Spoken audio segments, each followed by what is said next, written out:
I, Donald John Trump, do solemnly swear.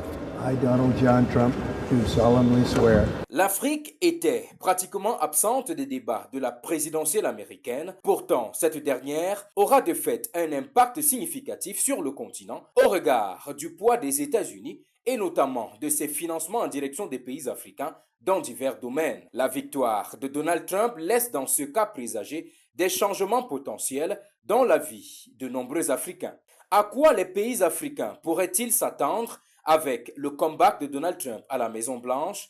De la relation de Donald Trump avec les pays africains, l'on retient entre autres le fait qu'il n'ait jamais fait le voyage sur le continent. Cela traduirait-il une mise à l'écart? À cette interrogation, de nombreux experts africains demeurent dubitatifs. Il est tout de même louable de rappeler que, lors de son premier mandat, Donald Trump n'a montré que peu d'intérêt à l'Afrique. Néanmoins, la victoire de Donald Trump, avec son credo de rendre à l'Amérique sa grandeur, pourrait impacter le continent africain dans des domaines variés, de la santé à l'économie, en passant par la sécurité et la diplomatie. Sur le plan économique particulièrement, la question des relations commerciales avec l'Afrique va se poser pour le président Trump comme pour toute nouvelle administration américaine. Pour l'année 2023, l'administration Biden sortante fait état d'un bilan record. Le département d'État américain note que les États-Unis ont soutenu et aidé à conclure 147 accords d'une valeur totale estimée à 14,2 milliards de dollars